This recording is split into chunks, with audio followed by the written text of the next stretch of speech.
നമസ്കാരം. മല്ലികാവനം ജ്യോതിഷ ചാനലിലേക്ക് എല്ലാവർക്കും സ്വാഗതം.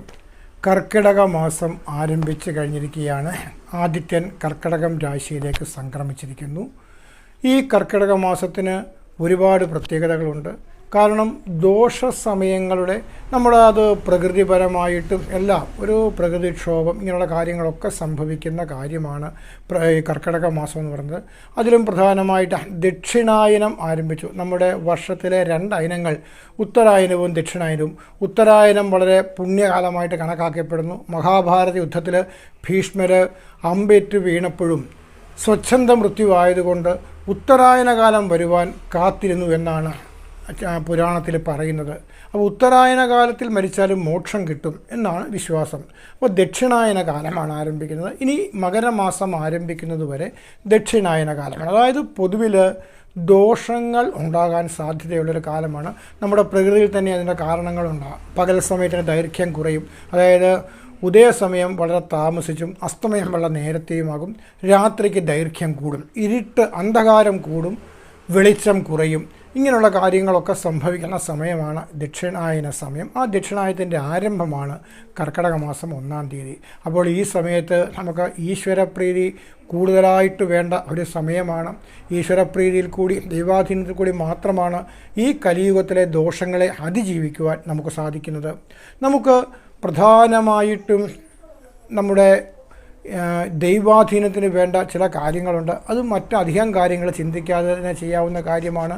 അതിൽ പ്രധാനപ്പെട്ട ധർമ്മദേവതാ പ്രീതി, നമ്മുടെ ദേശദേവൻ്റെ പ്രീതി, ഇഷ്ടദേവതാ പ്രീതി, സർപ്പപ്രീതി, അതേപോലെ ഒന്നാണ് പിതൃപ്രീതി.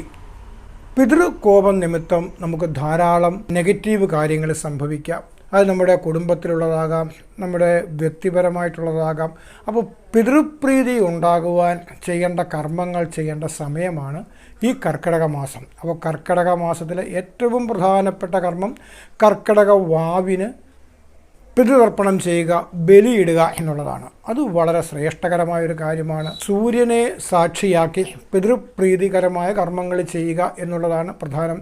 ഇന്ന് നമ്മുടെ നാട്ടിൽ ധാരാളം ഇടങ്ങളിൽ ഈ ക്ഷേത്രങ്ങളോടനുബന്ധിച്ചും അല്ലാതെയും ഒക്കെ പിതൃപൂജാ കർമ്മങ്ങൾ നടക്കുന്നുണ്ട്. അതിലൊക്കെ ധാരാളം ലക്ഷക്കണക്കിന് ആൾക്കാർ പങ്കെടുക്കുന്നുമുണ്ട്. നമ്മുടെ പുണ്യസ്ഥലങ്ങളായിട്ടുള്ള പല സ്ഥലങ്ങളിലും ലക്ഷക്കണക്കിന് ആൾക്കാരാണ് പങ്കെടുക്കുന്നത്. അതൊക്കെ തീർച്ചയായിട്ടും വളരെ ഗുണകരം തന്നെയാണ്. എങ്കിൽ പോലും അവിടെയൊക്കെ ചില തെറ്റായ രീതിയിലുള്ള കാര്യങ്ങളും നടക്കുന്നുണ്ട്.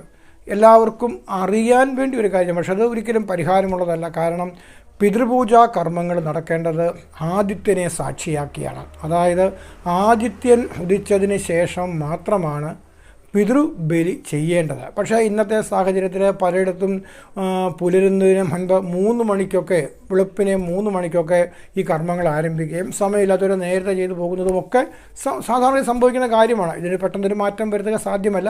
എങ്കിലും ഇത് കാണുന്ന ആൾക്കാർക്ക് ഒരു അറിവിലേക്കായിക്കിട്ട് പറഞ്ഞു മാത്രം, നിങ്ങൾ പിതൃതർപ്പണം ചെയ്യുന്നത് ആദിത്യൻ ഉദിച്ചതിന് ശേഷമാണെങ്കിൽ അത് ആയിരിക്കും കൂടുതൽ ഗുണകരം. എന്നോട് കഴിഞ്ഞ വർഷങ്ങളിൽ വളരെ പേര്, അത് അന്യമതസ്ഥരായിട്ടുള്ള ആൾക്കാർ, അതേപോലെ തന്നെ നമ്മുടെ സംസ്ഥാനത്തിന് പുറത്ത് താമസിക്കുന്നവർ, വിദേശത്ത് താമസിക്കുന്നവരൊക്കെ പലരും അവർക്ക് ഇത്തരം ദോഷങ്ങൾക്ക് പലപ്പോഴും പരിഹാരം ചെയ്യാൻ സാധിക്കുന്നില്ല, ഇടുവാൻ സാധിക്കുന്നില്ല, പിതൃപൂജ വേണ്ടത് ചെയ്യിക്കുവാൻ സാധിക്കുന്നില്ല, തിലഹവനം ചെയ്യിക്കുവാൻ സാധിക്കുന്നില്ല. അതിനെന്തെങ്കിലും ചെയ്തു തരാമെന്ന് ചോദിക്കുകയുണ്ടായി.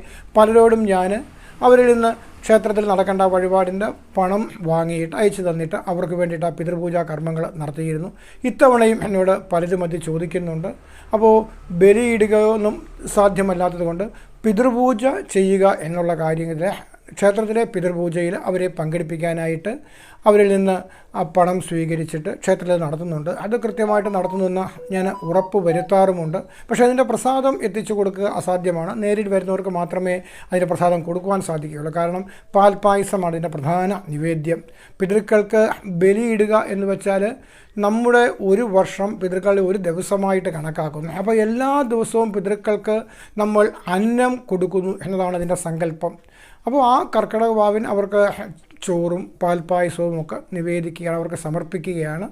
അത് ആ പാൽപ്പായസം തീർച്ചയായിട്ടും ഈ വഴിപാട് ഇവർക്ക് പോസ്റ്റൽ മുഖേനയോ കൊറിയർ മുഖേനയോ അയച്ചു കൊടുക്കാൻ സാധ്യമല്ല. എങ്കിലും വളരെ നല്ല രീതിയിൽ ആ കർമ്മങ്ങൾ ചെയ്യിക്കാറുണ്ട്. അത് ചെയ്യുന്നയാളിൻ്റെ പേരും നക്ഷത്രവും പറഞ്ഞാണ് ചെയ്യുന്നത്. നമുക്ക് പിതൃദോഷങ്ങൾ അകലുവാൻ, അതിൽ കൂടി ഗുണങ്ങൾ ഉണ്ടാകുവാൻ വേണ്ടിയാണ് ചെയ്യുന്നത്.